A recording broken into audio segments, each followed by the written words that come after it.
Yes, let's start. हमने कल discuss किया था ट्रेडिंग अकाउंट, और ट्रेडिंग अकाउंट का फॉर्मेट भी मैंने आपको बता दिया। अब मैं कुछ क्वेश्चन आपसे करता हूँ। ट्रेडिंग अकाउंट में किस टाइप के एक्सपेंसेस हम लोग रिकॉर्ड करते हैं, किन एक्सपेंसेस को हम लोग ट्रेडिंग अकाउंट में लिखते हैं, बताइए।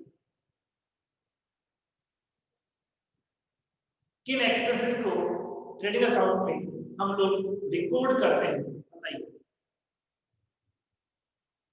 क्या आपने कहा कि हमने स्टडी की है, रिवाइज किया है?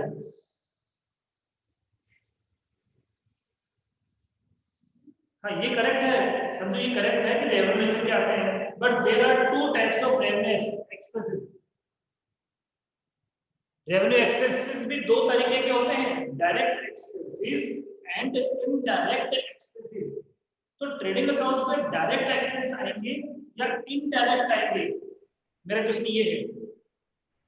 Very good. तो ट्रेडिंग अकाउंट में ऑलवेज डायरेक्ट एक्सपेंस आते हैं। तो इनडायरेक्ट एक्सपेंसेस किस अकाउंट में रिकॉर्ड किए जाते हैं?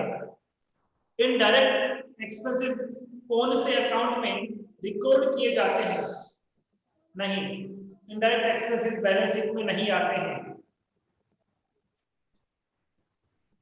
देखिए, ध्यान देना, मैंने कहा था एक तो रेवेन्यू एक्सपेंसेस, एक मैंने आपको बताया था कैपिटल एक्सपेंसेस। इसके टू पार्ट होते हैं, डायरेक्ट एक्सपेंसेस और इसके होते हैं इनडायरेक्ट एक्सपेंसेस। इसका कोई पार्ट होता ही नहीं। देखिए, डायरेक्ट एक्सपेंसेस कहाँ जाएंगे? तो डायरेक्ट एक्सपेंसेस को ऑलवेज हम लोग रिकॉर्ड करेंगे ट्रेडिंग अकाउंट में। इसमें रिकॉर्ड करेंगे ट्रेडिंग अकाउंट में, हम डायरेक्ट एक्सपेंसेस को ऑलवेज रिकॉर्ड करेंगे। बट जो इनडायरेक्ट एक्सपेंस है उनको हम लोग ट्रेडिंग अकाउंट में रिकॉर्ड नहीं करेंगे। उनको हम किसमें रिकॉर्ड करेंगे? पी&एल अकाउंट में, प्रॉफिट एंड लॉस अकाउंट में हम इनको रिकॉर्ड करेंगे। बट कैपिटल एक्सपेंस कहां जाएंगे? तो कैपिटल एक्सपेंस जाते हैं बैलेंस शीट में। कहां जाते हैं? बैलेंस शीट में। इस तरह से मैंने आपको बता दिया ताकि आपको कोई प्रॉब्लम फेस नहीं करना पड़े। क्या आप समझ में आ गया मुझे? डायरेक्ट कहां जाएंगे? ट्रेडिंग में। इनडायरेक्ट कहां जाएंगे? प्रॉफिट एंड लॉस अकाउंट में। और बैलेंस शीट में कौन से एक्सपेंस आते हैं? Capital expenses.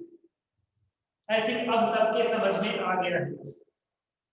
ओके, तो ट्रेडिंग अकाउंट में डेबिट साइड में सबसे पहले हम लोग क्या रिकॉर्ड करते हैं, क्या लिखते हैं? ट्रेडिंग अकाउंट में डेबिट साइड में सबसे पहले क्या लिखा जाता है, बताइए। ट्रेडिंग अकाउंट में, वेरी गुड, सबसे पहले ट्रेडिंग अकाउंट में ऑलवेज ओपनिंग स्टॉक आता है। ठीक है, देन इसके बाद क्या आता है? ओपनिंग स्टॉक लिखने के बाद फिर क्या लिखा जाता है? सबसे पहले ओपनिंग स्टॉक क्या आता है? सबसे पहले ओपनिंग स्टॉक ही आता है। ओपनिंग स्टॉक के बाद लिखा जाता है परचेज। गुड, चलो परचेज को भी रिकॉर्ड कर दिया।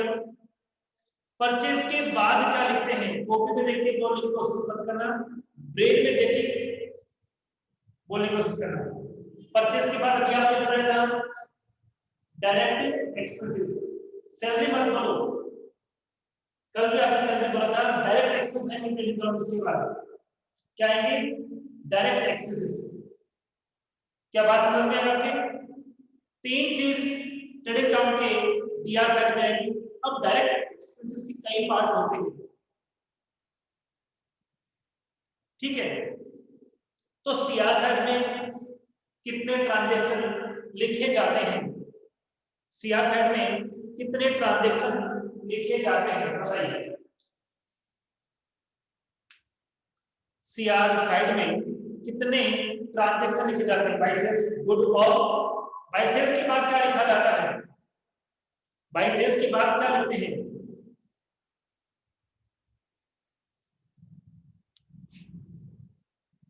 हाँ सेल्स को लेस करते हैं सेल्स रिटर्न, फिर उसके बाद क्या लिखते हैं, सेल्स रिटर्न लेस करते हैं। तो मैं फिर से बता देता हूं कि डीआर साइड में एक तो हम क्या लिखते हैं, ओपनिंग स्टॉक, सबका टू लगा देंगे, फिर हम क्या यूज करते हैं, परचेज, और जब परचेज भी लिख देते हैं तो अगला क्या आता है, जैसे परचेज में से मैंने कहा था कुछ चीजें लेस भी करेंगे, जैसे कि परचेज रिटर्न, और ये भी कहा था कि माल को बेचने के अलावा अदर देन गुड्स से किसी भी तरह से अपना गुड्स कम हो जाता है तो उसको हम परचेज में से लेस करके बताएंगे, ठीक है। फिर हम क्या लिखेंगे यहाँ पे, डायरेक्ट एक्सपेंसेस, इधर हम बात करेंगे तो सबसे पहले आएगा बाई सेल्स, और सेल्स में से लेस करते हैं सेल्स रिटर्न, उसके बाद हम लिखते हैं बाई क्लोजिंग स्टॉक। और अब मुझे बताइए इन दोनों साइड का जो डिफरेंस है, यदि इधर डिफरेंस आता है तो किस नाम से लिखेंगे, आई मीन डीआर साइड में डिफरेंस आता है तो किस नाम से उसको हम ट्रेडिंग अकाउंट में लिखेंगे, डीआर साइड में यदि डिफरेंस आता है तो उसे किस नाम से लिखेंगे, वेरी गुड, आपका करेक्ट है, इसको लिखेंगे ग्रॉस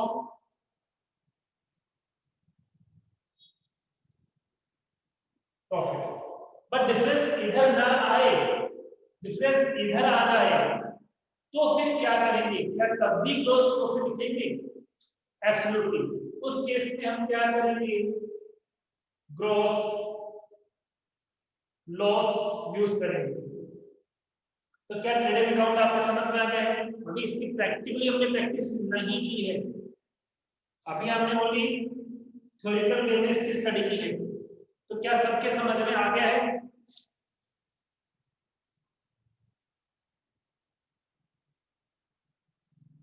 अब मुझे बता सकते हो कि डायरेक्ट एक्सपेंस कौन कौन से होते हैं, किसे कहते हैं, पहले किसे कहते हैं वो बात करेंगे, कौन कौन से होते हैं इसके बाद बात नहीं करेंगे, किसे कहते हैं डायरेक्ट एक्सपेंसेस बताइए।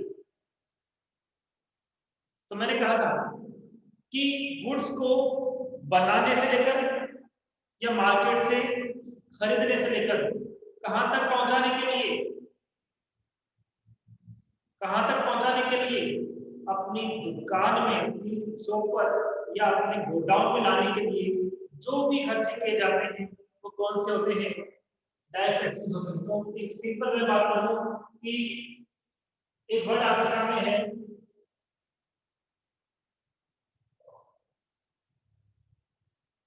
इनकमिंग और एक है आउटगोइंग। गुड्स की इनकमिंग के लिए जो खर्चे किए जाते हैं, गुड्स को लाने के लिए जो खर्चे किए जाते हैं वो होते हैं डायरेक्ट एक्सपेंसेस, और गुड्स को बेचने के पर्पस से जो खर्चे किए जाते हैं वो होते हैं इनडायरेक्ट एक्सपेंसेस। लाने के लिए, इन करने के लिए, इनकमिंग के लिए जो खर्चे करेंगे वो डायरेक्ट है, और जो आउटगोइंग के लिए करेंगे वो इनडायरेक्ट है। क्या आप बात समझ में आएंगे आप लोगों के,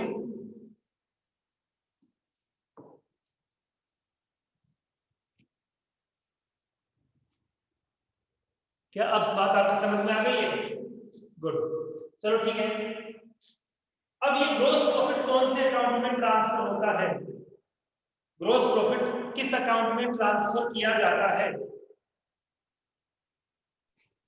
तो आपका आंसर होना चाहिए कि ग्रोस प्रॉफिट हमेशा always profit and loss account में ट्रांसफर किया जाता है, ठीक है। तो अब इसके बाद हम बनाएंगे पी एंड एल अकाउंट का फॉर्मेट।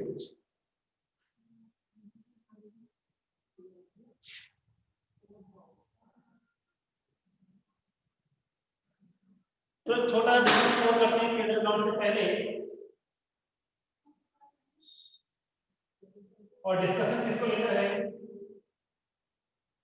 डायरेक्ट एक्सपेंसेस को। इसमें कौन कौन से आते हैं, मैंने ये तो कह दिया कि पहले इसका मीनिंग पढ़ेंगे, फिर इसमें आते कौन कौन से उनकी बात करेंगे। तो मैं 4-5 नाम बता देता हूँ। एक तो क्या आता है, मैंने बताया था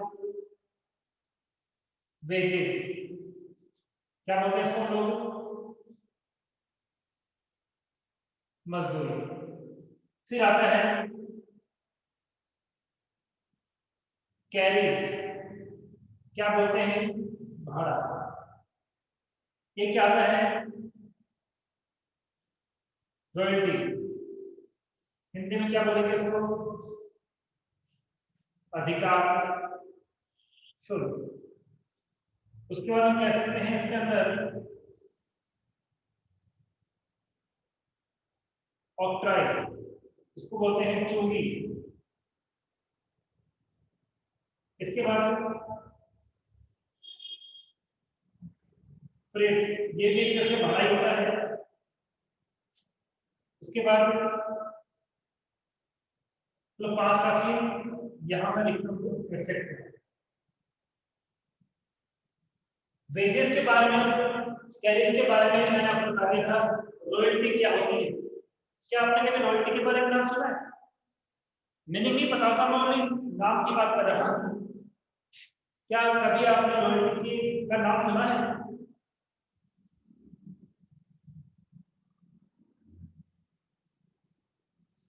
चलो मैं बताता हूं। देखिए, जो माउंटेन होते हैं, जो पहाड़ होते हैं, क्या वो किसी पर्टिकुलर पर्सन की प्रॉपर्टी है, नहीं, ये किसी इंसान की प्रॉपर्टी नहीं है, गवर्नमेंट की प्रॉपर्टी है। पर जब हम लोग मकान बनवाते हैं तो यहाँ से पत्थर की नहीं हम लाने पड़ते हैं, या सड़क बनाने के लिए जो पत्थर के छोटे छोटे, वो पत्थर भी हमें कहाँ से लेने होते हैं, पहाड़ से लेकर उनको कटिंग करनी होती है। ठीक है, तो इस पहाड़ पे राइट किसका है, गवर्नमेंट का है, और हमें उस पहाड़ से पत्थर चाहिए। तो हम गवर्नमेंट को क्या करेंगे, पत्थर तोड़ने का अधिकार लेंगे गवर्नमेंट से क्या लेंगे, गवर्नमेंट से हम लोग पत्थर तोड़ने का अधिकार लेंगे कि आप हमें अधिकार दीजिए कि हम पत्थर तोड़ सके। गवर्नमेंट फ्री में नहीं देगी, आपसे कुछ अमाउंट चार्ज करेगी, उस चार्ज को क्या बोलेंगे, रॉयल्टी बोलेंगे। ये अमाउंट देने के बाद आप उस पहाड़ से पत्थर ला सकते हो, तोड़ सकते हो, क्योंकि आपका अधिकार नहीं था, लेकिन आपने अधिकार प्राप्त करने के लिए गवर्नमेंट को पैसा दिया है। ऐसे कोई माल है जिसपे आपका अधिकार नहीं है, आप बेच नहीं सकते, लेकिन आपने बेचने का पहले अधिकार प्राप्त किया, आप खरीद नहीं सकते। इसको कुछ किसी पर्सन के पास है, हम उसको नहीं खरीद सकते, तो हमने पहले क्या किया, हमने उसको परचेस करने का अधिकार मांगा, क्योंकि जब तक अधिकार नहीं मिलेगा तो परचेस कहां से करेंगे। तो किसी गुड्स को लाने के लिए या उपयोग करने के लिए जो अधिकार होता है, उस अधिकार के लिए जो अमाउंट हम पे करते हैं उसी को बोलते हैं रॉयल्टी। क्या अब बात समझ में आ गई आपके, क्या अब बात समझ में आ गई आपके। जैसे मैं कहूं कि जो बुक्स लिखते हैं राइटर, और उन राइटर की बुक को स्टेशनरी वाले सेल करते हैं, क्या उनको सेल करने का राइट है, सेल करने का राइट नहीं है, क्योंकि किताब लिख कोई और रहा है, बेच कोई और रहा है, तो लिखने वाले किताब का फायदा नहीं। तो क्या होगा कि जब हम बुक खरीदने जाएंगे तो मुझे राइट देंगे, क्या उनके सामने ये भी अधिकार दे दो कि हम बुक खरीद भी सके और खरीद कर बेच सके। तो बुक का राइटर को अधिकार देता है, और इसके बदले वो उनसे अमाउंट लेता है, लगभग 25% अमाउंट उस राइटर को भी देना पड़ता है। उसके बाद ही हम बुक को परचेस करके सेल कर सकते हैं। ऑक्ट्रॉय, चोगी, ऑक्ट्रॉय नहीं सुना होगा आपने, चोगी जरूर सुना होगा, सुना चोगी, ऑक्ट्रॉय तो नहीं सुना होगा आपने, चोगी जरूर सुना होगा, है ना, नहीं सुना, यस नो, क्या चोगी वर्ड आपने नया है, तो इसका बताता हूं। देखिए, जैसे एक एरिया है और उसका नाम है मोहाना मंडी, ये एक बड़ा एरिया है, यहाँ फ्रूट मंडी और वेजिटेबल मंडी, ठीक है, और हमारी सपोज वेजिटेबल की शॉप है, तो हमें यहाँ से जो भी शॉप है उनसे वेजिटेबल या फ्रूट्स परचेस करनी है, परचेस करके हम बेचना है। तो हम यहाँ से परचेस कर लेंगे, लेकिन हम उसको बाहर नहीं ला सकते, यहीं पे हमें रोक लिया जाएगा। हम गुड्स को बाहर नहीं जा सकते। तो फिर क्या करेंगे, यहाँ से उस गुड्स को यहाँ लाने के लिए इस जगह हमें एक तरह से टैक्स पे करना पड़ेगा। उस टैक्स को क्या बोलते हैं, ड्यूटी बोलते हैं। एक तरह से कह सकते हैं कि वहां पे जो सीमा शुल्क लग रहा है वही क्या है, वही चूंकि है। जब चूंकि नहीं देंगे और नहीं देंगे तो मोरा मंडी के मेन गेट पे आप मेन गेट जो मंडी है आपको बाहर आने ही नहीं दिया जाएगा। और ये जो चूंकि जनरली कस्टमर पे नहीं लगती है, जो लाके बेचना चाहता है उस पर लगती है। हम खुद मंडी से लेके आते हैं अपने लिए खरीदने के लिए, यूज करने के लिए, हमें बेच नहीं देगा। लेकिन जो सेल करना चाहते हैं, जो बेचना चाहते हैं, उनको तो क्या करना पड़ेगा, गुड्स यहाँ से लेके आना पड़ेगा। तो उनको तो क्या करना पड़ेगा, रॉयल्टी सॉरी चूंकि देनी पड़ेगी और पूरा ही देनी ही पड़ेगी। आई बात समझ में? क्या अब आपके ऊपर समझ में आ गया है? क्या अब आपके ऊपर समझ में आ गया है? ठीक है। फिर क्या मैंने फ्रेड और टेरिटरी के बड़ा होता है। ठीक है, इस तरह से हमने कुछ नाम लिखे हैं।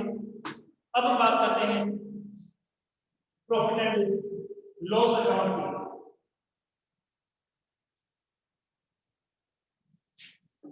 तो हम प्रॉफिट एनालिसिस करेंगे। प्रॉफिट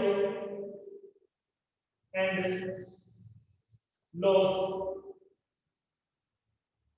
अकाउंट नीचे लिखा जाएगा फॉर द ईयर एंडिंग। जो ये क्लास फॉर्मेट वही है जो ट्रेडिंग अकाउंट का था। फॉर्मेट वही है जो ट्रेडिंग अकाउंट का था। इसका मतलब ट्रेडिंग अकाउंट में सबसे पहले क्या लिखते थे, हम लिखते थे पर्टिकुलर्स, फिर हम यूज करते थे अमाउंट, फिर क्या करते थे सीआर साइड में भी पर्टिकुलर्स लिखते थे, यहाँ पर भी हम क्या करते थे अमाउंट यूज करते थे। तो जो फॉर्मेट ट्रेडिंग अकाउंट का है सेम वही फॉर्मेट ट्रेडर अकाउंट का भी होता है। ठीक है, अब किस तरह से इसको आगे कंप्लीट करते हैं वो आपको बता देता हूं। सबसे पहले तो क्या होगा कि हमें पता है कि ट्रेडिंग अकाउंट में दिया सर्ट लास्ट में डिफरेंस किस नाम से लिखा गया था, किस नाम से लिखा गया था, ट्रेडिंग अकाउंट के डीआर साइड में जो डिफरेंस है उसको किस नाम से लिखा गया था, ग्रॉस प्रॉफिट के नाम से। और ये भी हमें पता है कि उस ग्रॉस प्रॉफिट को हमें सबसे पहले ट्रांसफर करना होगा। और ग्रॉस प्रॉफिट को हम ट्रांसफर कहां करते हैं, ट्रेडिंग अकाउंट का जो डिफरेंस है, ट्रेडिंग अकाउंट का जो डिफरेंस है ग्रॉस प्रॉफिट, उसको ट्रांसफर कहां करते हैं, उसको ट्रांसफर करते हैं ट्रेडर अकाउंट के अंदर। क्या आपकी ये बात समझ में आ गई है? तो देखिए यहां टू ग्रॉस प्रॉफिट है, ध्यान देना सबसे प्रॉपर्ली ध्यान देना सभी। टू ग्रॉस प्रॉफिट है, जब ट्रांसफर करेंगे ना ये क्रॉस आता है, इधर से इधर आएगा, और ग्रॉस लॉस होगा तो इधर होता है, ट्रांसफर होगा कहां का, इधर क्रॉस साइड में ट्रांसफर होता है। देखिए इस साइड में तो ट्रांसफर के साथ में जाएगा ना, इससे हो सकता है क्रॉस चला गया, इसमें होगा तो कहां आएगा, इधर आएगा। सेम साइड कभी भी ट्रांसफर नहीं होता, रिवर्स साइड जाता है। इसका मतलब बताइए बीआर साइड में टू क्रॉस प्रॉफिट कितना पड़ेगा, या सीआर साइड में टू क्रॉस प्रॉफिट कितना होगा। सीआर साइड में लिखेंगे या बीआर साइड में लिखेंगे बताइए। Very good, by gross. और ये कहां से आया ग्रॉस प्रॉफिट बताइए, कहां से आया, ट्रांसफर्ड, देखो वहां लिखा ट्रांसफर टू पी&एल अकाउंट, जब हमने ट्रेडिंग अकाउंट बनाया था तो लिखा था ट्रांसफर टू पी&एल अकाउंट, यहां पे लिखिए transfer from trading account. What to लगाया था, यहां क्या लगा देंगे, फ्रॉम लगा देंगे। अब इसके बाद इसमें क्या करना है, इसमें लिखना है टू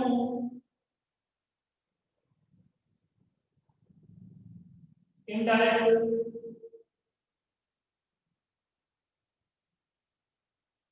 एक्सपेंसेस और यहां पे आएगा बाय इनडायरेक्ट इनकम। क्या बात समझ में आ गई आपको? इनडायरेक्ट इनकम हो या डायरेक्ट एक्सपेंसेस हो कहां लिखा जाता है? डायरेक्ट इनकम हो या एक्सपेंसेस हो कहां लिखा जाता है? क्रेडिट। ठीक है, वैसे डायरेक्ट इनकम ही आता है, मैं बताता हूं आपको, जैसे कि डिस्काउंट हो सकता है, मतलब माल को बेचने के अलावा वो कहीं से पैसा आता है, ध्यान सुनना, माल को बेचने के अलावा कहीं से और अमाउंट हमारे पास आता है, उसको इनडायरेक्ट इनकम कहते हैं। अपना एक तो सेल कर रहे हैं, बट सेल करने के अलावा भी कोई इनकम मिल रही है तो वो डायरेक्ट इनकम नहीं है, वो इनडायरेक्ट इनकम है। जैसे डिस्काउंट हुआ, इंटरेस्ट हुआ, कमीशन हुआ, ठीक है, 3 एग्जाम्पल लेते हैं तो क्या बात समझ में आई आप लोगों के? माल को बेचने के अलावा कोई भी इनकम होगी तो वो हमेशा कौन सी इनकम होगी? इनडायरेक्ट इनकम होगी।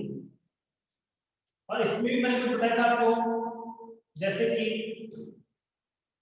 सैलरी, रेंट, अब देखिए इनको रिसीव करेंगे, discount receive, interest receive, commission receive, और तो इनकम है, तो रिसीव नहीं लिखा हुआ है, इनके आगे पेड लिखा हुआ है, तो कैसे लिखना है? इनके आगे पेड लिख दिया तो पेड तो कभी इनकम होती नहीं है, वो तो खर्चा हो जाता है, उसके स्थिति ये तीनों किधर जाएंगे? इधर जाएंगे। जो रिसीव है वो इधर जाएगा, जो पेमेंट करना है वो इधर जाएगा। बात समझ में आई क्या आप लोगों को? बात समझ में आ गई है आप लोगों को? रिसीव लिखा हुआ है तो इनकम है, पेड लिखा हुआ तो एक्सपेंस है। अब इनका जो डिफरेंस आएगा, इधर भी डिफरेंस आ सकता है और डिफरेंस तो इधर भी आ सकता है।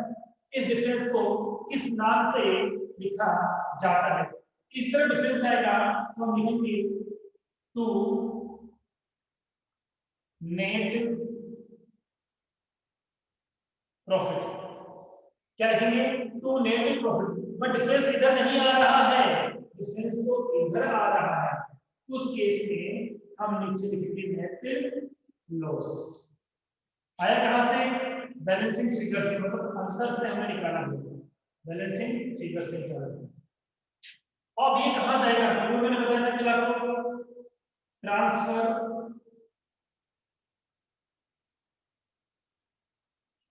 टू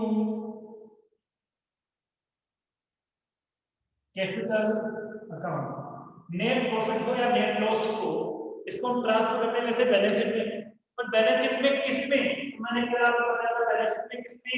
कैपिटल अकाउंट में हम इसे ट्रांसफर करते हैं। तो क्या आपके प्रॉफिट एंड लॉस अकाउंट का फॉर्मेट समझ में आपके आ गया है? क्या आपके प्रॉफिट एंड लॉस अकाउंट का फॉर्मेट समझ में आ गया है? तो अब तक हम डिस्कशन कर चुके हैं ट्रेडिंग और P&L अकाउंट के फॉर्मेट की, और आई होप सबके समझ में आ गया है।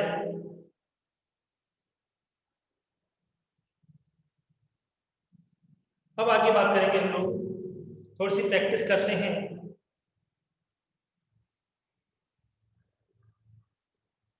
बट प्रैक्टिस करने से पहले मैं आपको कुछ फॉर्मूलाज और बताऊंगा यहाँ पर, जो कभी कभार हमारे यूज हो जाते हैं।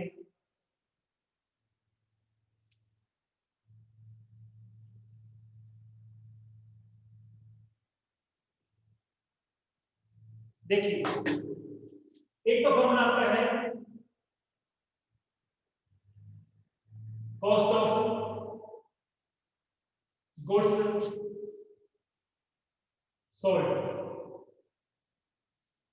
हिंदी में क्या बोलेंगे? बेचे गए माल की लागत। किस तरह से हम इसे कैलकुलेट कर रहे हैं करते हैं मैं आपको बताऊंगा। तो इसको कैलकुलेट करने के दो फॉर्मूले हैं। कितने हैं? दो फॉर्मूले इसके। और वो दो क्या है तो समझिए। फर्स्ट क्या है, किसका फॉर्मूला बात करें? वो कॉस्ट ऑफ गुड्स सोल्ड का फॉर्मूला। फर्स्ट फॉर्मूला क्या है? कॉस्ट ऑफ गुड्स सोल्ड का फर्स्ट फॉर्मूला है net sales minus gross profit.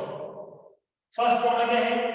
Net profit minus net sales minus gross profit. इसे लिखता हूं मैं पर net sales minus gross profit. ठीक है। बट हमारे पास ये भी ना हो ये भी ना हो या दोनों में से एक ही चीज हो तब तो ये फॉर्मूला यूज नहीं कर सकते। तो हम दूसरा फॉर्मूला यूज करेंगे। वो क्या है उसको भी समझ लीजिए। उसमें सबसे पहले हमें जरूरत होगी ओपनिंग स्टॉक की। इस ओपनिंग स्टॉक में हम ऐड करेंगे, इस ओपनिंग स्टॉक में परचेस ऐड करेंगे। तो परचेस कौन सी? अभी बताऊंगा आपको। Net purchase. इसके बाद हम इसमें ऐड करते हैं डायरेक्ट एक्सपेंसेस और इसमें हम लेस करते हैं क्लोजिंग स्टॉक। तो जब इतना काम करेंगे तो हमें क्या मिलेगा? कॉस्ट ऑफ गुड्स सोल्ड मिलेगा। हमें पता लग जाएगा कि जो माल हम बेच रहे हैं तो हमारे कितने में पड़ा। एक फॉर्मूला ये है, दूसरा फॉर्मूला ये है। ओपनिंग स्टॉक में क्या ऐड करना है? हम ये भी कह सकते हैं ये तीनों किसमें लिखते थे हम लोग? आपको याद होगा ये तीनों किसमें आते हैं? ट्रेडिंग अकाउंट में आते हैं। कौन सा अकाउंट है? डीआर साइड में आता है। तो ट्रेडिंग अकाउंट में डीआर साइड में स्टार्टिंग की तीनों चीजें हैं। उसमें सीआर साइड की जैसे आप पहले स्टेप में क्लोजिंग स्टॉक सेल्स यूज नहीं करना तो स्टॉक प्लेस कर दो। तो क्या निकल के आ जाएगा आपका? कॉस्ट ऑफ गुड्स सोल्ड आपका निकल के आ जाएगा। तो क्या आपके कॉस्ट ऑफ गुड्स सोल्ड का फॉर्मूला समझ में आ गया है? क्या आपके कॉस्ट ऑफ गुड्स सोल्ड का फॉर्मूला समझ में आ गया है? हाँ, याद रखना, इससे भूलना नहीं है। ये काफी इंपॉर्टेंट चीज है। 12th में कई बार काम आएगा, यहाँ भी काम आएगा हमारे। इसके अलावा एक और चीज बात करता हूँ जिसके बारे में पहले डिस्कस कर चुके हैं और वो है क्लोजिंग कैपिटल। क्या आप में से कोई मुझे क्लोजिंग कैपिटल का फॉर्मूला बता सकता है? बस आई थिंक केवल संजू का पढ़ा हुआ है, बाकी स्कूल ने क्लास अटेंड नहीं की। संजू, क्या क्लोजिंग कैपिटल का फॉर्मूला आप मुझे बता सकते हो? I'm not sure, but I think आपको पढ़ा हुआ है। कोई बात नहीं, मैं बताता हूँ किस तरह से हम लोग क्लोजिंग कैपिटल कैलकुलेट करते हैं। तो क्लोजिंग कैपिटल फॉर्मूला क्या होगा? इसके लिए सबसे पहले हमें क्या चाहिए? हमें चाहिए ओपनिंग कैपिटल और इस ओपनिंग कैपिटल में हमें ऐड करना है नेट प्रॉफिट। लेकिन मान लो नेट प्रॉफिट नहीं है, नेट लॉस है, तो हम उसको लेस कर देंगे। प्रॉफिट होगा तो ऐड कर देंगे, लॉस होगा तो लेस कर देंगे। फिर हम यहाँ क्या करेंगे?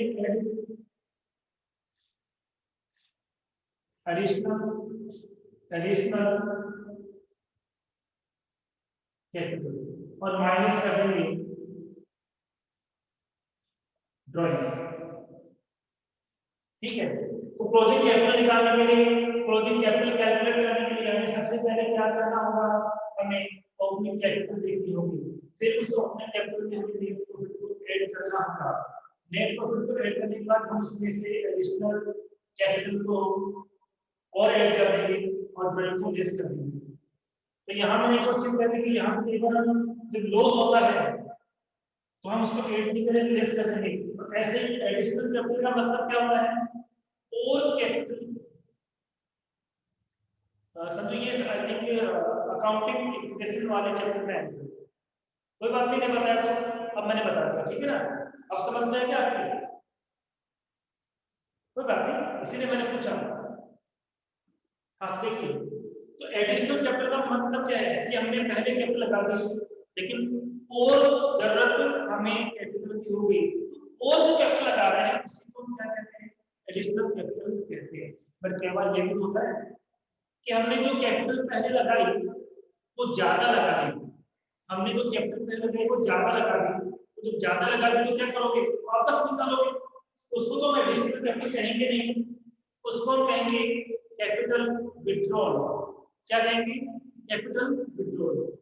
तो देखिए नेट प्रॉफिट है तो ऐड करना है इसको नहीं करना है, और लॉस है तो लेस कर देना है।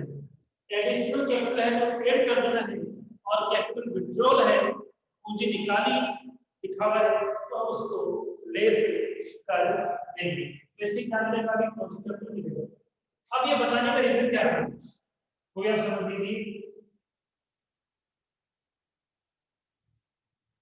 ध्यान दीजिए, कई बार क्या होता है, क्लोजिंग कैपिटल आपको दे दी जाती है, ओपनिंग कैपिटल दे दी जाती है, ये भी दे दिया गया, ये भी दे दिया गया, ये नहीं दिया, बाकी सब दे दिए गए, ये नहीं दिया गया। क्या आप कैलकुलेट कर पाओगे ये फॉर्मूला बताने के बाद?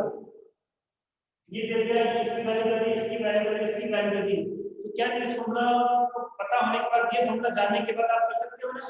हाँ आराम से कर सकते हैं। इसकी वैल्यू नहीं है, x मान लो, x मान लो साइड चेंज कर दो, आई मीन पक्षांतर कर दो, और साइड चेंज करने के बाद क्या है, x की वैल्यू आई मीन जो भी बेसिक है, जो भी बेसिक है उसकी वैल्यू हमें फाइंड आउट हो जाएगी, हम लोग कैलकुलेट कर लेंगे। तो क्या ये बात सबके समझ में आ गई है? क्या ये बात आप सबके समझ में आ गई है?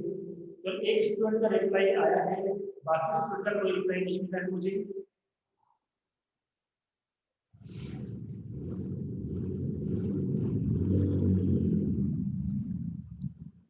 अजय,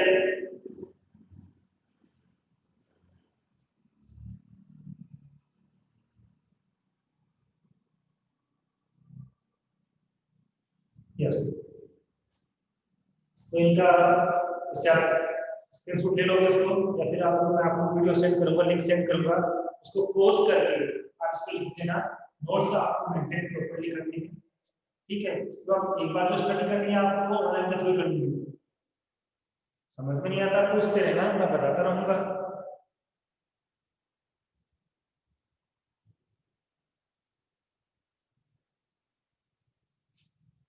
अब देखिए आपके सामने एक नई बात क्या मैंने कहा था कि परचेज के साथ मैंने क्या ऐड किया, नेट, ठीक है, और ऐसे ही कॉस्ट ऑफ गुड्स सोल्ड का जो फॉर्मूला था वहां पर मैंने नेट सेल्स यूज किया है। तो नेट लगने का मतलब क्या है वो भी समझ लीजिए। तो फॉर्मूला क्या होता है नेट सेल्स का, देखिए पर net sales equal to total sales minus sales return. मतलब सेल्स रिटर्न को लेस करने के बाद जो भी सेल्स होगी वो नेट सेल्स होगी, ठीक है। और टोटल सेल्स के टाइप आप हम बताएंगे, एक तो कौन सा होता है cash sales plus credit sales, नकद बिक्री और उधार बिक्री का जो प्लस कर लेंगे तो टोटल सेल्स आएगा, और उसमें से हम लोग सेल्स रिटर्न को लेस कर देंगे तो क्या आएगा, नेट सेल्स आएगा। आगे बात समझ में आपके? नेट सेल्स किस तरह से कैलकुलेट करते हैं आपके बात समझ में आ गई है?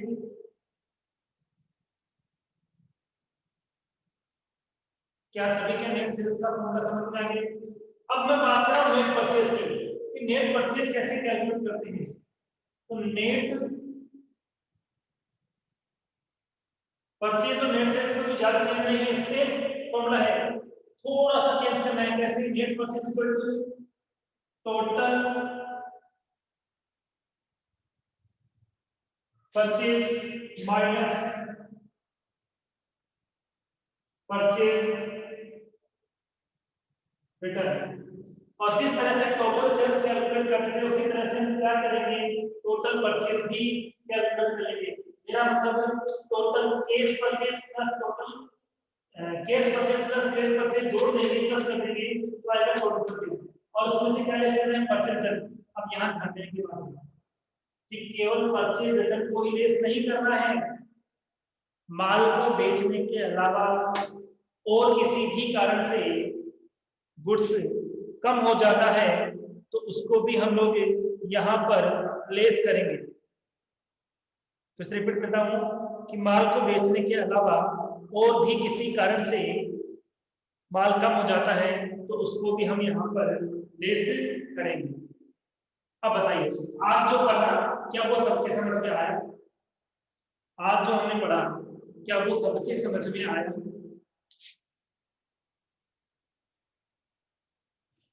हाँ, थोड़ा थोड़ा करके ही पूरा होता है। जैसे जितना समझ में आया आप घर जाके इसको वापस पढ़ना, वीडियो को वापस देखना, समझना। एक बार आप नोट्स बनाओगे समझ में आ जाएगा। और पूरा समझ में कब आता है अकाउंट्स के अंदर? जब हम इसका प्रैक्टिकल क्वेश्चन करते हैं। थ्योरी को जब प्रैक्टिकल से हम लिंक कर देते हैं ना तो परमानेंटली समझ में आ जाता है। ठीक है ना? तो बाकी कल बात करेंगे। Thank you so much.